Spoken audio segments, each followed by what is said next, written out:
English number one um, is their leading scorer.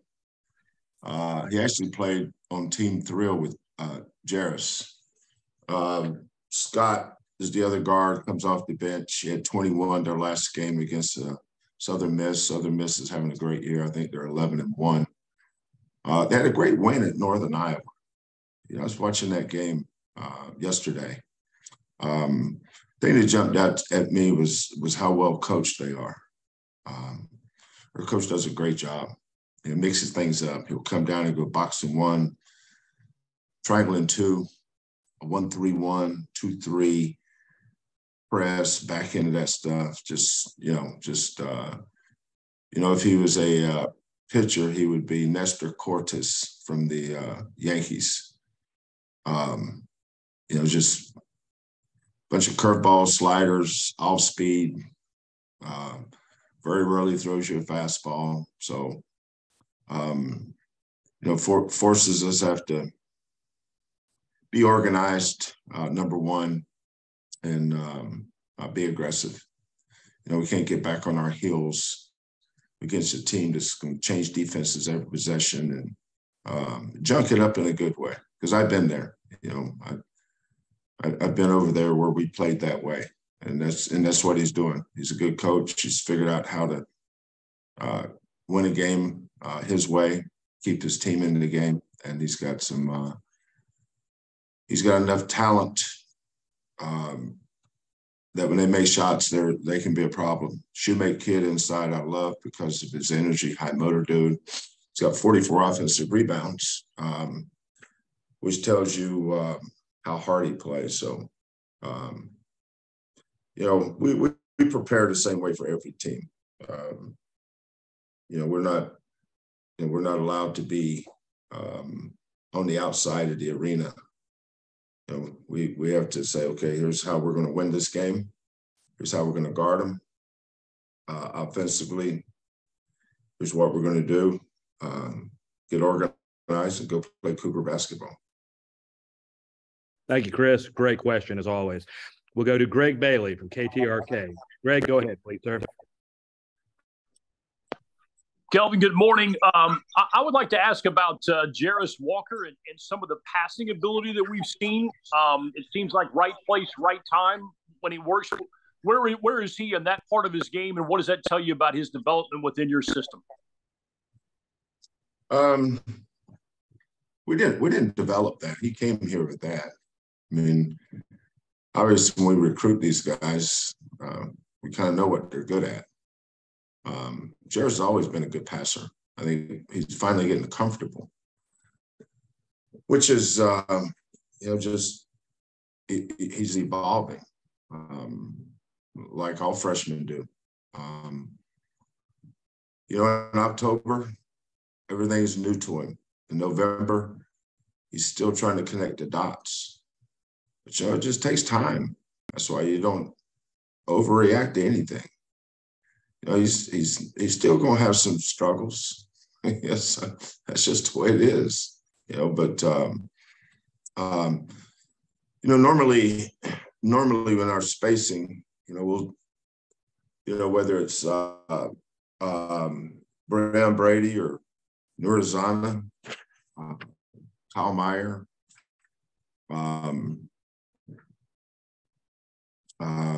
Josh Carlton, all the fives that we've had here, based on how the other team defends the ball screen, we like short roll, pocket pass, long roll, stretch, all the stuff that coaches have to figure out. But one of the things we did in the Virginia game, instead of using our five-man to set those screens and then get down the middle, we did with Reggie, and Reggie knows that when he gets a short roll, the defense will collapse, which means the ball's got to be sprayed. And Reggie does a good job of that. But with the Jarris, he'll ghost those screens and gives him a chance to get downhill off the catch.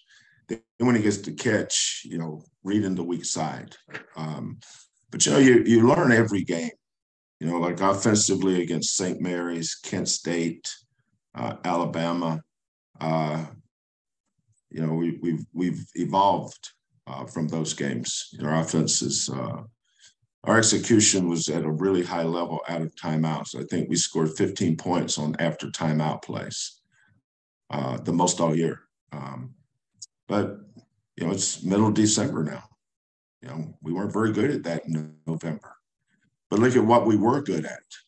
You know, that's why Jairus is just growing, just as our team is. But Jairus has a great knack for passing. When I went and watched Jairus play last year, they had the Bradley kid that's at Alabama, Keontae George kid that's at Baylor. When you watch those guys play, they did most of the scoring, not Jairus. Jairus isn't that he's not an alpha scorer. Most of a lot of their points came on passes from Jairus. He's a good playmaker, but he's also learning how to be more aggressive. You know, when Jairus goes to the basket, it's important that he realizes he's 6'8" and 240. You know, not 6'6", 180. But you know, it's just a process. He's been showing signs in practice, and it's good to see him do it in the game. And I think that game will give him a lot of confidence. Thank you, Greg. We'll go to James Mueller from the Cougar, please. James, go ahead. Yeah, good morning, Kelvin. Good morning. Just you talked about Emmanuel and just sort of how you've seen him grow. Just inside that decision to use him off the bench early against Virginia, as you know, a freshman, a young guy coming in, sort of what gives you confidence in him in sort of those situations? What gives me confidence in him? A young player. Same thing that gives me confidence in any player. You know, Emmanuel's one of 13 guys on our team. You know, I base a lot of things on you know, how they practice. You know, who's evolving, who's improving. You know, every day is an evaluation day for me, and you have to earn it. You know, I have zero interest in most people's opinion about anything dealing with our players and how we do things. And I'm speaking more along the players' minds. You know, they understand how this thing works here. You know, Ramon is good at what he's good at. Terrence, you know, and Terrence was in high school, even when he played for JL3 in the summer. Terrence has never been an alpha. You know, I'm drawing a blank on was the kid from Houston that went to what is that, Ignite, or one of those G League teams. You guys know what I'm talking about? 6-foot kid, really, really good player. What's his name? Now, if you guys can't come with his name, I'm going to shut this interview off. I mean, my God. You guys ask me questions and I always give you answers. I ask you guys a question, you all clam up. What's the guy's name? Coach, it's Bryce something. I'm drawing a yeah, Was it Bryce Griggs? Bryce Griggs? Bryce Griggs. There you go. I'm just looking. I look into your eyes, James Mueller, when I ask that question, and I can see all the way to Bolivia. But Bryce Griggs was the alpha. Terrence was a complimentary guy. He's just a great complimentary guy in high school. And I think, I mean, you're a complimentary guy. And he was, even that Wesley Yates shot most of the balls in high school. Bryce Griggs shot all the balls on his AAU team. Terrence didn't care, you know. So now when he comes to college, he still has the same mindset. But what we have to do, as we do with all our kids, we just do the same thing with Rob Gray. And although you didn't have to tell Rob to shoot, but you know, Damian Dawson didn't come in here with a complete game. You know, his idea of basketball was completely opposite of where it should have been. But he embraced how we wanted to play. He got better. But you can go down the list. Terrence will find his niche. But if you're not an alpha, it's tougher to find your niche. Now, Emmanuel has more alpha in him because he was the go-to guy on his AAU team. He shot all the balls on his high school team. So that's the big difference in Terrence and Emmanuel. Terrence is really good at what he does. Now, what we've got to do is develop Terrence. And I do things in practice every day that you won't see until later. Same thing with Jairus.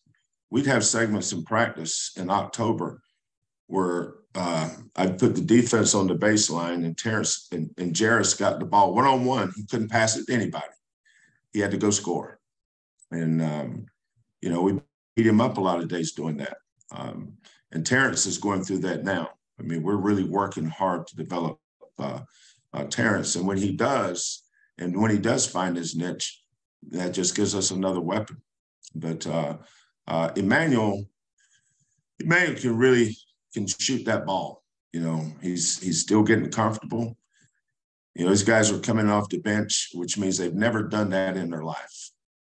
I don't think Terrence has ever come off the bench. He's probably never had a game where he never played. That's just part of the process, though. I would tell people, don't overreact to anything I do. There's usually a method behind our madness.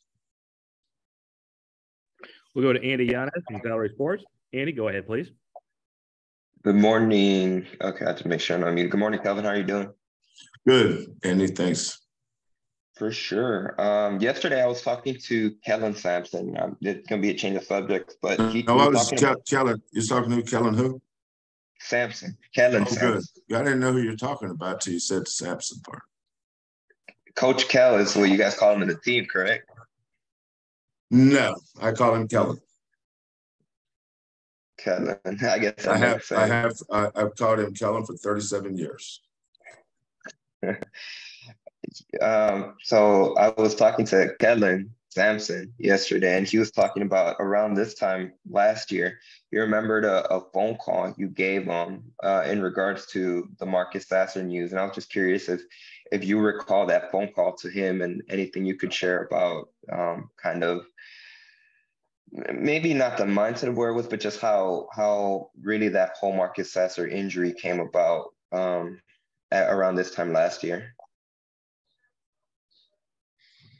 We played Texas State on the 23rd. Second, right, 22nd. Well, the night before at film, so it had been on the 21st. Tremont had surgery. He had to be at the hospital, I think, at 6 o'clock on the morning of the 22nd. So we did a team prayer.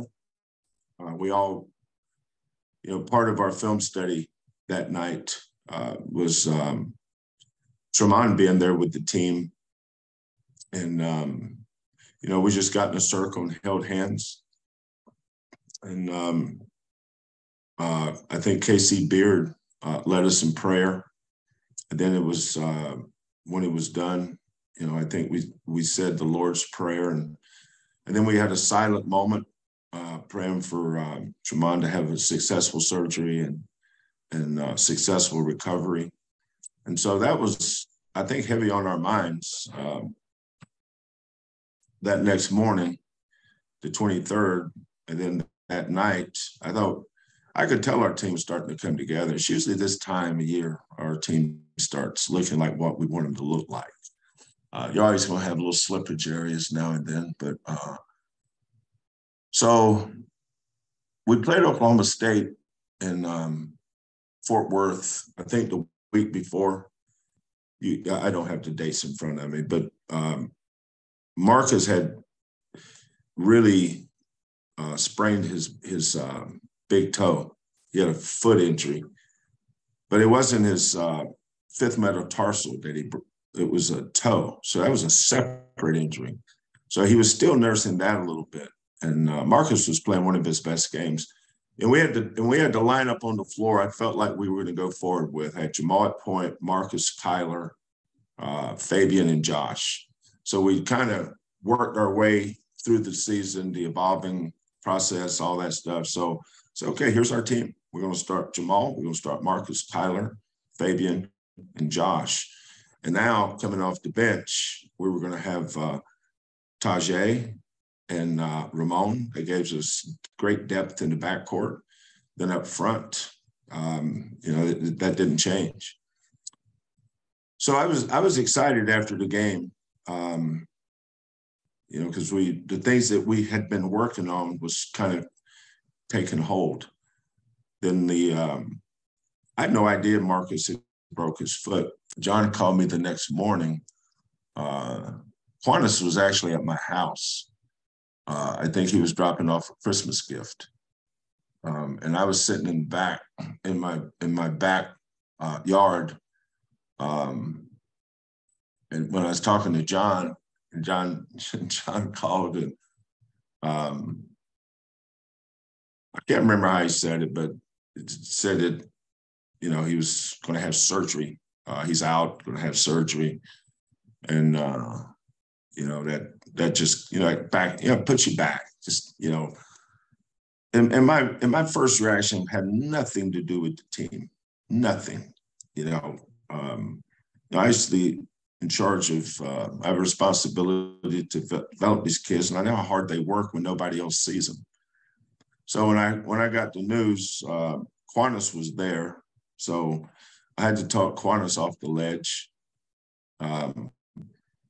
Then I called Marcus, talked to him. I think I talked to Marcus and his dad. And so when I got done with that, Kellen was on his way to see Santa Claus with Maisie and Kylan and Tanya. He was driving, I don't know, I think it's somewhere around College Station. He asked me the other day, do I want to go? I said, don't mention that.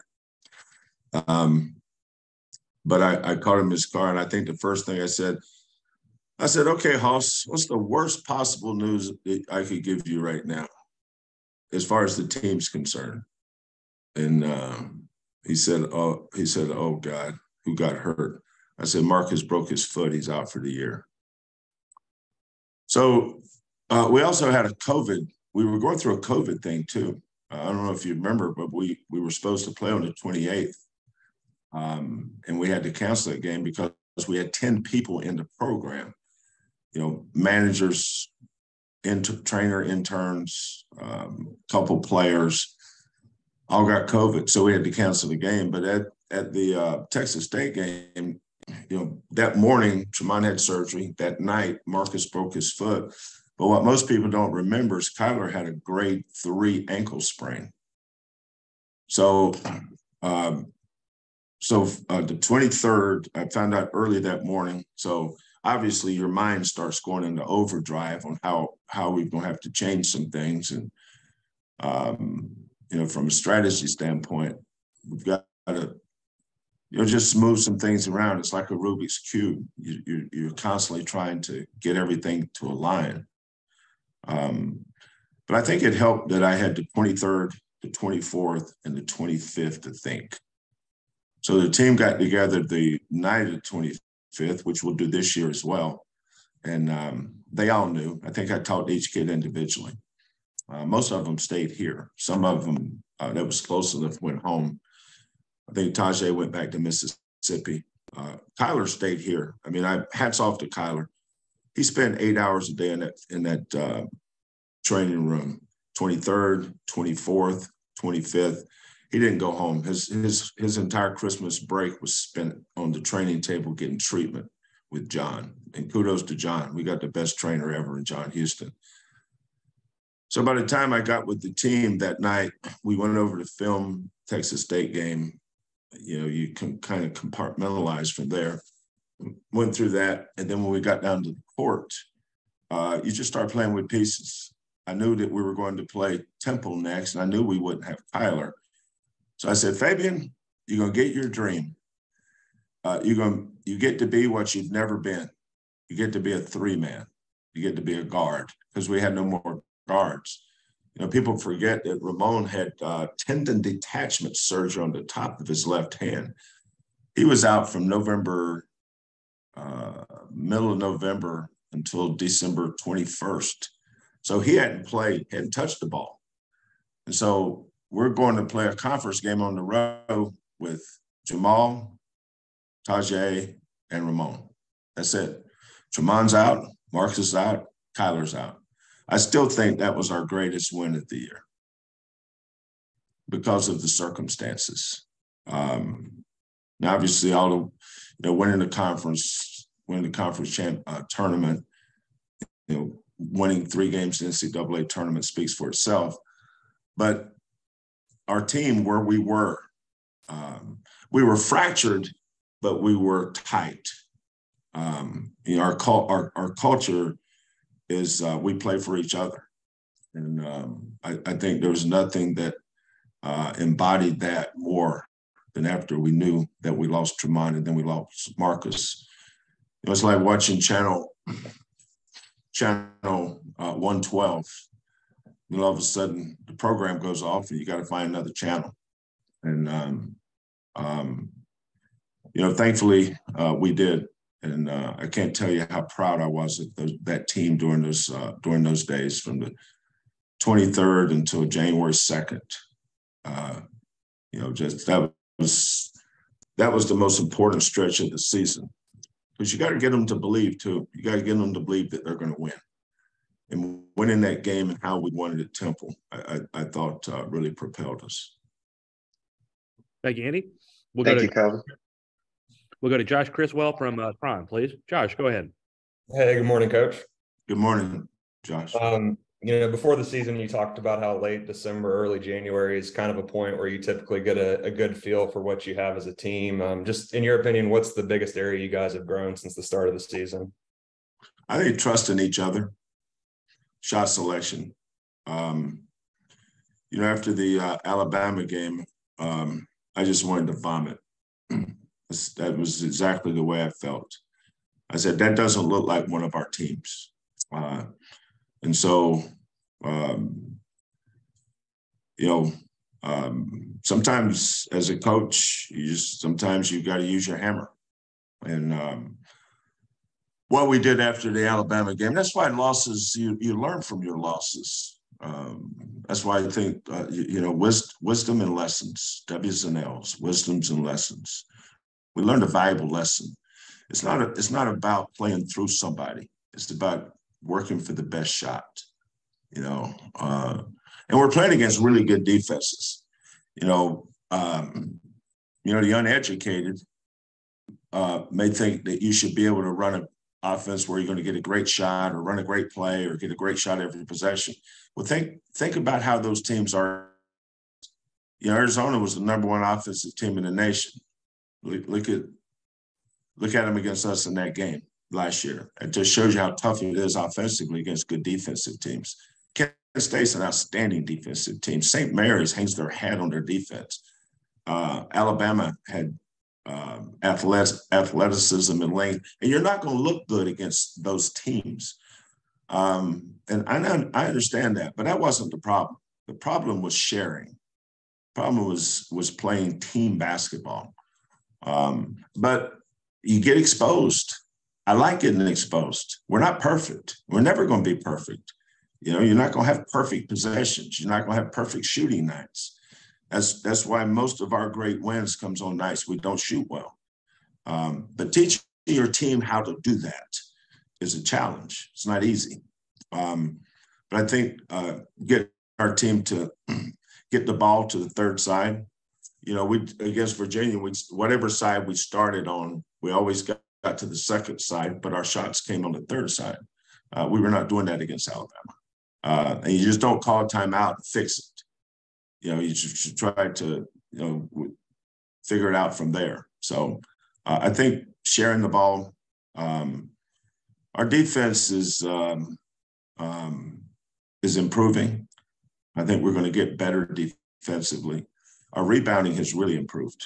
We're becoming a good rebounding team. We struggle with that early, but just because you struggle with it early doesn't mean you're going to be like that forever. You get better at it. So I think our rebound is improving. Our defense is going to get better.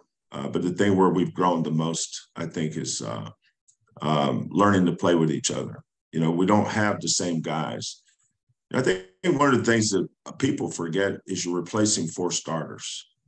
You don't pick up where you left off. You're starting over. And it takes a new team a while to click, to get that moment where they look like a team. And it usually doesn't come in November. Now, we've won a lot of games here in November, but our team is still evolving. But I think we're getting better, like practice yesterday. You know, I don't go down to the practice court trying to get good at 10 things. I wrote down 2 things I wanted to be really good at yesterday and focus on those 2 things. And when I walked off the court, you know, it's kind of like herding sheep. You know, they're all over the hillside, right? You got dogs running around nipping at them, and they look so unorganized. Then eventually you see them coming together, and you see the gate up there where they're trying to get them in that gate. And you start herding them toward it, and you say, okay, now we're moving in the right direction. Well, basketball team's very similar. You know, you're going to have moments where you look unorganized, like, what are they doing? That goes for every team in the country every year, forever. It's always going to be like that, especially when you replace 4 starters. I don't care. Tremont didn't play last year. He played the year before as a guy off the bench. He's never been in this role. Marcus has never been the guy. He's had to learn how to be the guy, but not be the guy. Jamal has got new guys. He doesn't have Tyler and Tajay and Fabian and Josh. Last year we played through Fabian and Josh so much. This team is different, and it takes a while to get them to where you want them to be, and we're still evolving. But that's why I think this team can continue to get better, is because there's areas that we need to continue to improve in. We'll go to Chancellor Johnson for KPRC. We got time for 1 or 2 more questions. Go ahead, Chancellor. Hey, Kelvin, how's it going, man? Where you at? Were you at a drive-through? Nah, I pulled over. I didn't want to do the Zoom and drive. I'm trying to be responsible. There you go. I respect that. Absolutely. Jairus is shooting about 40% from 3 this year. At his size, shooting the ball the way he has so far early in this year, what does that do for this team offensively, his ability to space the floor? Well, shooting is a byproduct of I always said if you want to be a 40% shooter in games, you need to be a 70% three-point shooter in practice. And when he got here, he was about a 40% three-point shooter in practice, which means he's probably a 20% three-point shooter in games. You solve that problem by work. I've never seen anybody drown in their own sweat now. You know, there's a thing called sweat equity. You got to put the time in. You got to put the work in. Kellen, or as Andy Yanez likes to say, Kelvin Sampson. But Kellen is the best I've seen at developing shooters. When I was younger, I loved doing that, but I've kind of acquiesced that to Kellen, and he's been tremendous. And it all started with Devontae Pollard and Devin Davis, Fabian White. Fabian White, the only shot he shot outside of a layup or a dunk or a post move in high school was a free throw. By the time he left here, he was a very reliable three-point shooter. Well, I give a lot of credit for that to Kellen. Kellen's the one that he has this thing where as soon as practice is over, he hollers 4s, which is his way of getting his guys down at his end, and they work, and they work, and they work. And Jairus is a worker. He has he craves work. He's very analytical. You know, a lot of people said, well, why would Jairus choose Houston? Well, Jairus analyzed a lot of things. He wanted to go where he could develop into the best player he could be. And he felt like the key to our program was our success, but our player development. And his father and mother were not going to be swayed by anything other than what was best for their son. Jairus is a very smart kid. He's thoughtful. From day one, the questions he asked were spot on. You know, when he doesn't understand something, he's like in the classroom, he always raises his hand like he wants to ask a question. I said, okay, Jairus, what's your question? You know, sometimes I'll mess with him, but, you know, his best days are going to be way after he leaves here. We're not going to see the best of Jairus. He's going to continue to improve. Now, he's probably not going to be years 40% three-point shooter because he may shoot a solid percentage because he's not a volume guy. You know, some guys shoot 40% because they don't shoot that many. If they shot more, they might be 30%. So some of it is shot selection and being opportunistic when you have those shots. But with our spacing and the way our offense is evolving, getting better, and his confidence level is rising, it doesn't surprise me. Early in the year when he shot it, I was surprised it went in. Now I have a good idea it's got a good chance to go in. Now, I'm not where I think it's going to go in. I think there's a good chance it's going to go in. But I give all the credit to Jairus and the work he's done with Kellen.